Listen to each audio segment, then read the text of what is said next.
हमारे साथ मौजूद है उनकी साबका वाइफ जिनकी 10 साल पहले उनसे तलाक हो चुकी थी। हम लोगों को कमेंट सेक्शन में भी देखने को मिलता है कि 10 साल पहले इसको तारिक टैडी जी याद नहीं थे, जब इनको पैसे मिले उनके बेटे को तो इसको याद आ गया कि वो मेरा शौहर है, उससे मिलना भी है, उनकी 2 बेटियां भी हैं। इसके बारे में आप क्या कहना चाहती हैं? ये बातें तो बात की हैं, पर जो इंसान डिवोर्स करवा रहा है उसको खुदा का खौफ नहीं।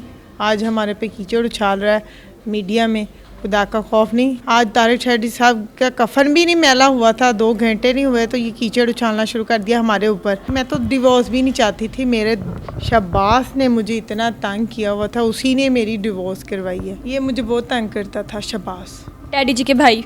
जी, ये मेरी टांगें, कभी पाँव कभी सर पकड़ लेना, मैं इसको रोकती थी कि शहबाज भाई ये हरकतें अच्छी नहीं लगती। हम मेरे वालिदैन ने ऐसी तरबियत नहीं की कि तुम मुझे हाथ लगाओ।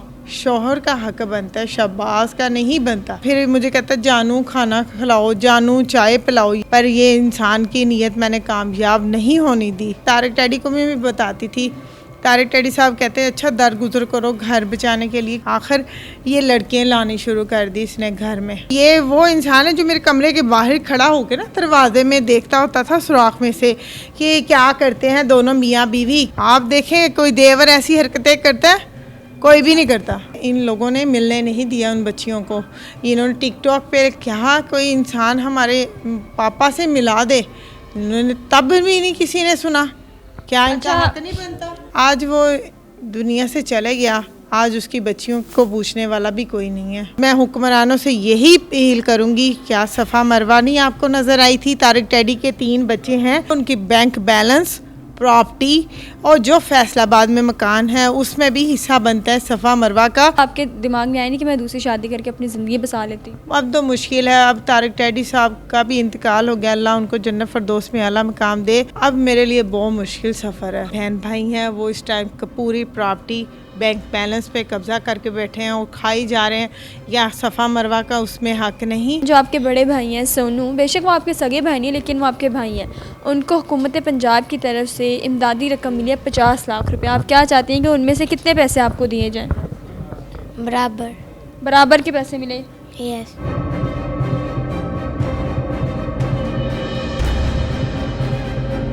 अस्सलाम वालेकुम नाज़रीन, आप देख रहे हैं मेरा अपना चैनल और मैं हूं आपकी मेज़बान निम्रा अली। और आज जिसके बारे में मैं बात करने जा रही हूं उसको हमारा पाकिस्तान का हर शख्स जानता है, तारिक टैडी, जो एक मशहूर नाम है। हमारे पाकिस्तान के एक बहुत ही मशहूर कॉमेडियन रह चुके हैं और मूवी एक्टर रह चुके हैं, स्टेज एक्टर रह चुके हैं। उनको बच्चा बच्चा जानता है, उनकी हंसमुख मिजाजी का हर कोई बंदा फ़ैन है। आज मैं उन्हीं की एक फैमिली के साथ मौजूद हूँ। कुछ अर्सा पहले उनकी डेथ हो चुकी है और पंजाब की तरफ से उनके बेटे को, जिनका नाम सोनू है, उनको 50 लाख जो है रकम इमदाद की जाती है। लेकिन उनका कहना है कि वो सारी रकम उनकी है, लेकिन उनकी साबका वाइफ के कहने के मुताबिक उनकी 2 बेटियां भी हैं जिनको उसमें से हिस्सा मिलना चाहिए। तो आज हम जानेंगे कि उनकी वफ़ात के बाद इन्होंने कैसे ज़िंदगी गुजारी है, उनकी 2 बेटियां कैसे ज़िंदगी गुजार रही हैं और वो क्या चाहती हैं हुकूमत से, वो उनको हुकूमत जो है वो किस तरह उनकी हेल्प करे। तो हम उनसे बात करते हैं। हमारे साथ मौजूद है उनकी साबका वाइफ जिनकी 10 साल पहले उनसे तलाक हो चुकी थी। अस्सलाम वालेकुम। वालेकुम सलाम। कैसी हैं आप?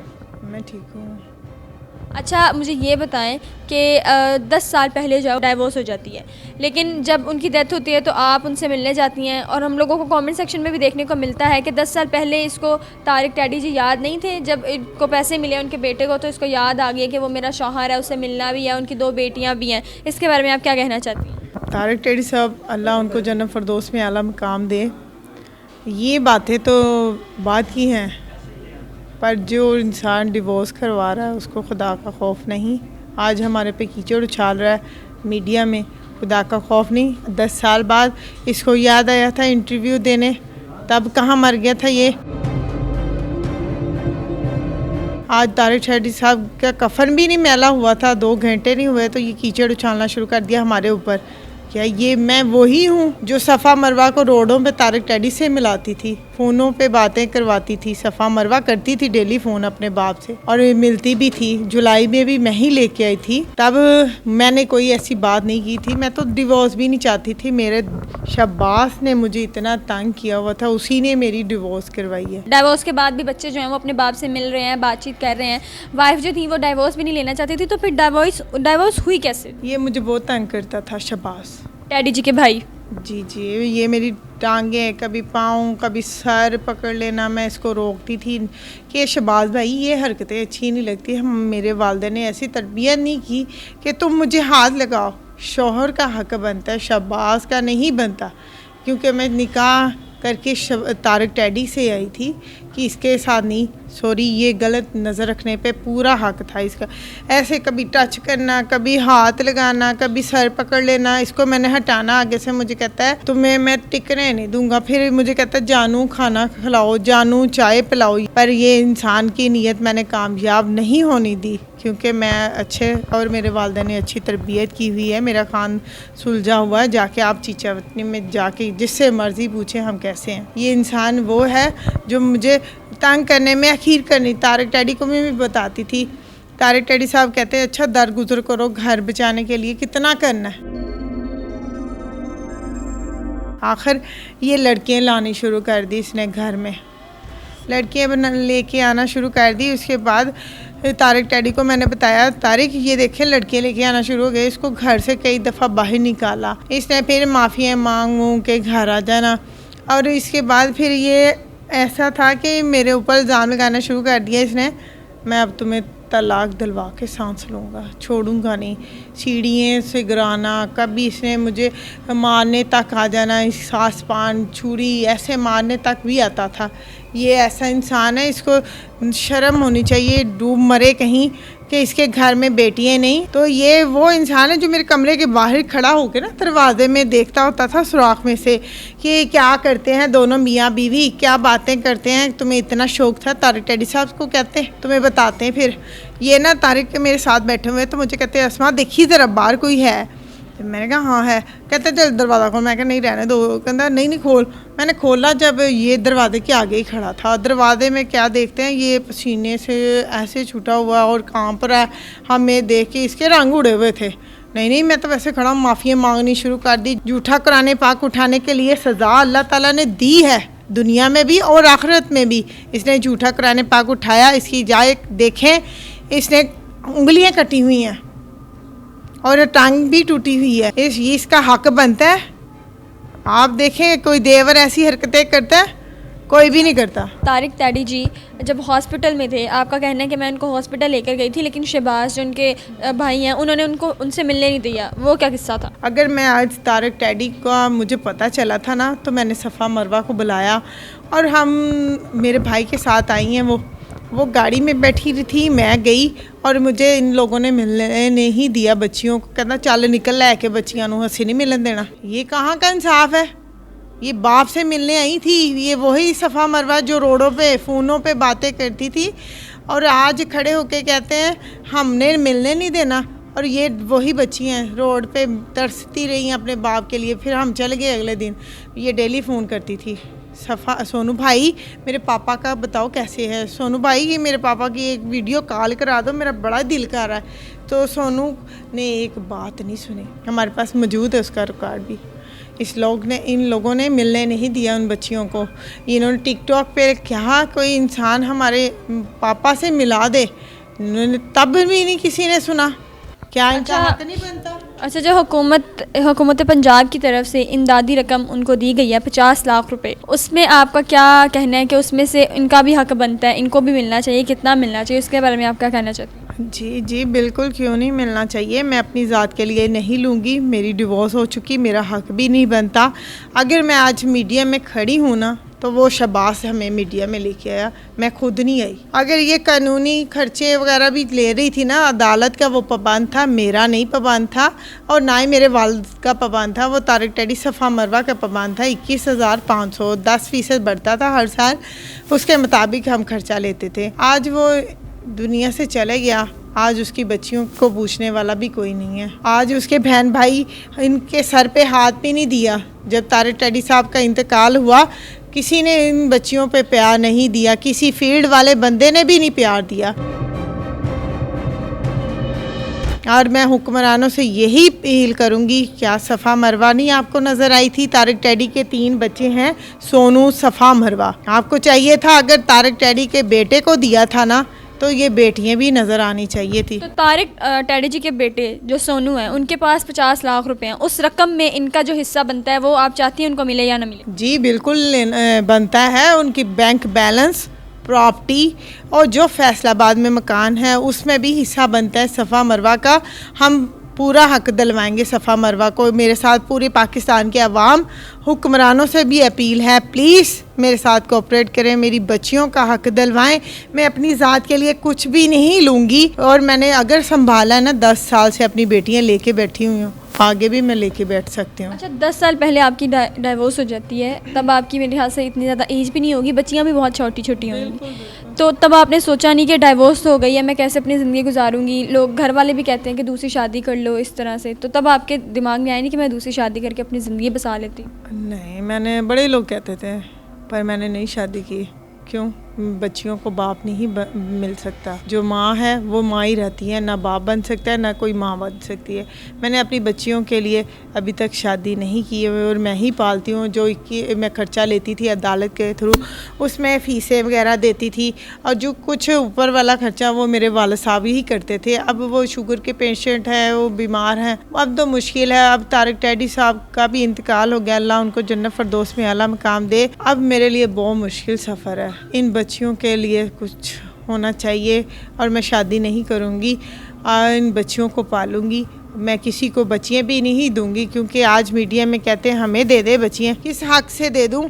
तारिक टैडी की ही औलाद है ये, वही बच्चियाँ जिनको कभी प्यार देना गवारा नहीं किया, कभी देखने नहीं आए, आज बच्चियों के हक देने हैं तो कब्ज़ा करके बैठे हुए हैं। मैं बच्चियाँ आपको कभी भी नहीं दूंगी और ये मैं पूरे पाकिस्तान के सामने भी कहती हूँ। तारिक टैडी की बेटियाँ मैं अपने पास रखूँगी, इंशाल्लाह इनकी अच्छी। अच्छा, तारिक टैडी जी के फैमिली मेम्बर्स भी होंगे, घर वाले, अम्मी, अबू, बहन, भाई, उन्होंने आपको नहीं पूछा? उनकी औलाद है ये, यहाँ पर ऐसे रूल रही हैं, उन्होंने नहीं पूछा आपको? नहीं, वालिद साहब का इंतकाल हो चुका है और वालदा का भी इंतकाल हो गया है। बहन भाई हैं, वो इस टाइम पूरी प्रॉपर्टी बैंक बैलेंस पे कब्ज़ा करके बैठे हैं और खाई जा रहे हैं। या सफ़ा मरवा का उसमें हक नहीं? प्लीज़ इन बच्चियों का हक दिलवाएं। मीडिया से भी यही बात मैं कहती हूँ, आप मेरा साथ दें, इन बच्चियों के हक के लिए आवाज़ उठाएं, वज़ीर आला तक पहुँचाएं हमारी, कि वो इन बच्चियों को भी हक दें सफ़ा मरवा का। जो प्रॉपर्टी और जो आपने दिया है, अगर उसको दिया है, आपने जॉब दी है, क्या इन बच्चियों के लिए कोई मुस्तकबिल नहीं आने वाला? स्कूलों की फ़ीसें मैं कहाँ से दूँगी आने वाले? अभी आप कुछ करती हैं? घर का खर्चा कैसे करती हैं? मैं कुछ भी नहीं करती और हम जो कर रहे थे वो बस थोड़ा बहुत चला रहे थे। अब घर का खर्चा कैसे चलता था? अपना घर है? मेरे वालिदैन के घर में बैठी होती थी और उनके घर में ही ये सफ़ा मरवा पलती रही। अब हम लाहौर में काफ़ी दिनों से बैठे हुए हैं, कोई इंसाफ, कोई हमारी बच्चियों का किसी ने पूछा तक नहीं। अब देखें रोडों पे, कभी किसी जगह पे हम स्टे करके बैठे हैं, कभी इंटरव्यू कहीं दे रहे हैं, आपको पता है। तो देखें आज सफ़ा मरवा के लिए ही बैठी हूँ, इनका हक दिलवाने के लिए, अपनी ज़ात के लिए नहीं बैठी। अगर मैं लूँगी तो सफ़ा मरवा का हक ज़रूर लूँगी, बेशक मुझे कानून का दरवाज़ा खटकाना पड़े। या हुक्मरानों के लिए भी ये रिक्वेस्ट है और पाकिस्तान की पूरी अवाम से भी यही अपील है कि प्लीज़ सफ़ा मरवा के लिए आवाज़ उठाएं, इनको हक दिलवाएं। आज वो कब्ज़ा करके बैठे हुए हैं और देखें सोनू बेटा है, ये बेटियां हैं, बेटियां इज़्ज़त में ही रहनी चाहिए, किसी की नज़र ना पड़े। आज तारिक टैडी साहब होते, आज वो मीडिया में भी ना बैठती। क्यों बैठी हैं? उनके जाने के बाद आप लोगों ने हमें इतना तंग किया, क्यों बैठी हैं? तारिक टैडी की औलाद बैठी हुई है इस टाइम। ये दुख की घड़ी बहुत है हमारे लिए, इन बच्चियों को पालने के लिए मुझे बहुत मुश्किल है। प्लीज़ जिसने भी किसी ने मदद करनी है या हुक्मरानों ने हमारे तक रब्ता करे, उनके थ्रू करेंगे, उनसे हमें कुछ भी नहीं मिलेगा। और आज भी यही बातें हैं मीडिया में आपने सुनी होंगी, हमने नहीं देना। क्यों? वजह लेना है हमने अपनी बच्चियों का हक, मैंने नहीं छोड़ना और मैं लूँगी इनका इंसाफ, दिलवाऊँगी इनको बाप की। अच्छा, सफ़ा मरवा भी, इनकी जो टैडी साहब की 2 बेटियां वो हमारे साथ मौजूद हैं, इनसे भी जानते हैं कि वो क्या चाहती हैं अपने बड़े भाई से कि उनको कितना कितना हिस्सा मिले। अस्सलाम वालेकुम। वालेकुम सलाम। कैसी हैं आप? ठीक। आप कैसी हैं? ठीक। अच्छा, मुझे ये बताएं, जो आपके बड़े भाई हैं सोनू, बेशक वो आपके सगे भाई नहीं लेकिन वो आपके भाई हैं, उनको हुकूमत पंजाब की तरफ से इमदादी रकम मिली है 50 लाख रुपये। आप क्या चाहती हैं कि उनमें से कितने पैसे आपको दिए जाएँ? बराबर। बराबर के पैसे मिले? यस। क्यों, क्या करना है उन पैसों का? मतलब ज़िंदगी तो गुजर ही रही है, उनसे लड़ाई झगड़ा करके क्या करना है आपने? लड़ाई झगड़े नहीं करने, हमने अपनी पढ़ाई करनी है। पढ़ाई करनी है, आगे बढ़ना है ज़िंदगी में। यस। अच्छा मुझे ये बताएं, आपने एक एप्लीकेशन लिखी है वज़ीर आला को, वो क्या एप्लीकेशन लिखी है और उस एप्लीकेशन में क्या लिखा है? तो वो दिखा भी दें और बता भी दें। देखिए, मैंने उनके लिए यही कहा है कि मैं उनकी तारिक टैडी की साबका बीवी हूँ। अगर आपने उनको बुलाया है तारिक टैडी के बेटे को, क्या सफ़ा मरवा नहीं थी उधर? बाकी लोगों को ख्याल नहीं आया सफ़ा मरवा का? वैसे कहते हैं हम बहुत ज़्यादा प्यार मोहब्बत करते थे, ये वही बच्ची हैं तारिक टैडी साहब की। देखिए, आज वज़ीर आला के लिए हमने एप्लीकेशन ज़रूर लिखी है, इनका हक दिलवाएं पूरा, आप दिखा दें क्योंकि इसमें बैंक बैलेंस और जो आपने दिया उसमें बराबर शरीक है सफ़ा मरवा। मैं अपनी ज़ात के लिए कुछ भी नहीं लूँगी, प्लीज़, थैंक यू। अच्छा, आप हुकूमत से किस तरह का तहफ़्फ़ुज़ चाहती हैं? क्योंकि अब आप इंटरव्यूज़ दे रही हैं, मीडिया पर आ रही हैं, तो जो आपको पहले कम हरास करते थे वो अब ज़्यादा करने की कोशिश करेंगे, तो आप क्या कहना चाहती हैं? देखिए, मैं हुक्मरानों से और अवाम से और आला हुक्मरानों से यही अपील करूँगी, हमें तहफ़्फ़ुज़ दिया जाए पूरा, क्योंकि कल इंसान वो 2 दिन ही हुए, तारिक टैडी का कफन भी नहीं मैला हुआ और मीडिया में खड़े होकर हमारे पे कीचड़ उछालना शुरू कर दिया, बच्चियों पे उछालना शुरू कर दिया। उसको खौफ नहीं है, वो हमारे साथ मिस्टेक कर देगा, कुछ भी हो सकता है, हमारी जान को ख़तरा है। प्लीज़ हमें तहफ़्फ़ुज़ दिया जाए, पूरी पुलिस को भी कहा जाए हमारे लिए पूरा तहफ़्फ़ुज़, हमें घर भी दिया जाए जिसकी छत सफ़ा मरवा पे मिले। ठीक है। ये थी मेरे साथ तारिक टैडी जी की वाइफ, जो इंतहाई मुश्किलों में अपनी ज़िंदगी गुजार रही हैं। उनके साथ उनकी 2 बेटियां हैं। उनका कहना है कि पहले तो जो रकम आती थी, मेरे अब्बू थे, उनसे हम गुजारा कर लेते थे, लेकिन क्योंकि जैसे जैसे औलाद बड़ी होती जाती है, उनकी ख्वाहिशात, उनकी ज़रूरियात भी बड़ी होती जाती हैं, तो उनका जो घर का खर्चा है वो बहुत मुश्किल हो रहा है चलाना। तो उनकी रिक्वेस्ट है, अपील है हुकूमत से, आवाम से, कि उनका जो हिस्सा बनता है तारिक टैडी जी की तरफ से, उनकी बच्चियों का जो हिस्सा बनता है वो उनको दे दिया जाए। और बराए मेहरबानी जो गलत कमेंट्स आप करते हैं कि ये ऐसे कर लेंगी, वैसे कर लेंगी, वैसे कर लेंगी, ऐसा कुछ भी नहीं होने वाला। 10 साल तक अगर वो उन्होंने शादी नहीं की तो आगे भी वो शादी नहीं करेंगी। उनके देवर की वजह से उनको मीडिया पे आना पड़ा, उन्होंने उनको इतनी गलत फहमियाँ पैदा कर दी मीडिया में कि उनको आखिरकार मीडिया पर आकर सच बताना ही पड़ा। और अपनी मेज़बान निमरा अली को दें इजाज़त। इसी तरह के मज़ीद प्रोग्राम के साथ आपकी मेज़बान होगी हाजिर। अपना बहुत सारा ख्याल रखें। अल्लाह हाफ़िज़।